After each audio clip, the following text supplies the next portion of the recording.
নমস্কার, শুরু করছি ঘোষালনামা। আপনাদের সঙ্গে রয়েছে আমি ইন্দ্রাণী, আমার সঙ্গে রয়েছেন মুখ্য রাজনৈতিক বিশ্লেষক জয়ন্ত ঘোষাল।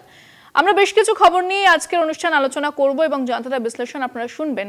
প্রথমে যে খবরের দিকে নজর রাখবো, অত্যন্ত গুরুত্বপূর্ণ বলে মনে করা হচ্ছে, সামনে রয়েছে বিহার বিধানসভা নির্বাচন এবং তার আগে সুপ্রিম কোর্টে নির্বাচন কমিশন জানিয়েছে যে আধার কার্ডকে 12তম যে নথি তা হিসেবে সেটা গ্রহণযোগ্য হিসেবে বলা হবে, এমনটাই কিন্তু নির্বাচন কমিশন সুপ্রিম কোর্টে জানিয়েছে।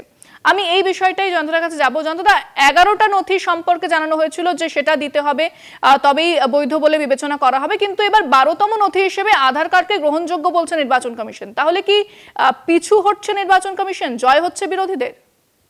ইন্দ্রাণী, নিশ্চয়ই বলা যেতে পারে যে এটা একটা বিরোধীদের জয়। তার কারণ শাসক এবং বিরোধী দাবি দাওয়ার আন্দোলন এবং সেখানে সুপ্রিম কোর্টের কাছে পৌঁছানো, সুপ্রিম কোর্টের কাছেও শাসক দলের অস্বস্তি হয়েছিল যখন আধার কার্ডের মান্যতা সুপ্রিম কোর্ট দিল।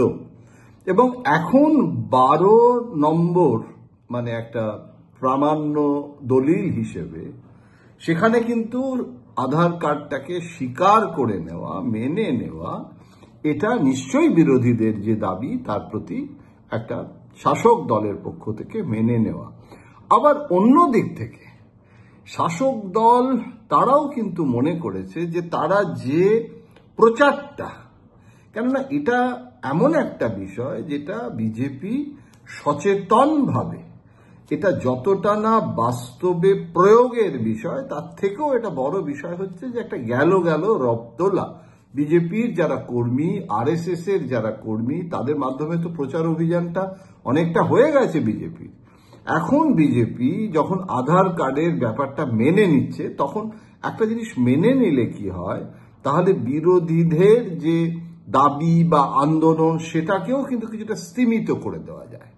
এটা সবসময় কিন্তু অনেক সময় শাসক দল ভুল করে, শাসক দলের অ্যারোগ্যান্স, শাসক দলের দিক থেকে যে অসহিষ্ণুতা, মানে সিঙ্গুর আন্দোলনের সময় দেখেছি শাসক দল স্থিপিয়ে তৎকালীন তাদের যে উন্নাসিকতা, অসহিষ্ণুতা, এবং সেটাও কিন্তু মমতা বন্দ্যোপাধ্যায় বিরোধী আন্দোলনটাকে সার্থকতায় পৌঁছে দেওয়ার জন্য সেই শাসক দলের অ্যারোগ্যান্সও কিন্তু অনেকটা দায়ী, যেটাকে আমরা অনেক সময় বিনাশকালে বিপরীত বুদ্ধি বলি।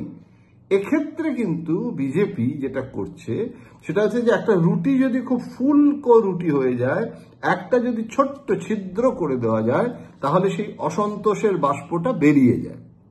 তাতে কিছুটা পিছু হটতে হয়, তাতে আন্দোলনে বিরোধীদের কৃতিত্ব প্রতিষ্ঠিত হয়, কিন্তু আন্দোলনের যে ঘনঘটা সেটাও আবার একটু মন্দীভূত হয়। এখন এটা তার ফলে দুটো দিক থেকেই কিন্তু বিশ্লেষণটা হওয়া প্রয়োজন। একদিক থেকে বিরোধীদের ভিক্টরি এবং সুপ্রিম কোর্টের নির্দেশ এবং তার ফলে শাসক দলের পিছু হটা, এটা বলতে গেলে এক ধরনের আত্মসমর্পণ। সেটাকে বিরোধী কতটা ভোটের সময় কাজে লাগাতে পারবে, that has to be seen. আবার অন্য দিক থেকে শাসক দল যদি এটা না করত, তাতে বিরোধীদের আন্দোলনটা যদি আরো ভয়াবহ চেহারা নিত, তাহলে সেটা লং টার্ম, দীর্ঘমেয়াদী প্রেক্ষাপটে সেটা শাসক দলের জন্য কিন্তু ইন্দ্রাণী আরো বড় বিপদের কারণ হতো। জয়ন্তদাকে অনেক ধন্যবাদ জানাবো। আপনারা এতক্ষণ আমাদের আলোচনা শুনছিলেন এবং জয়ন্তদার বিশ্লেষণ শুনছিলেন। তবে আজকের অনুষ্ঠান এখানেই শেষ করছি। অন্যান্য খবরের জন্য নজর রাখতে হবে কলকাতা টিভির অনুষ্ঠান ঘোষালনামা, কলকাতা টিভি ডিজিটাল এবং কলকাতা টিভি পর্দায় রাত 3, 7 দিন।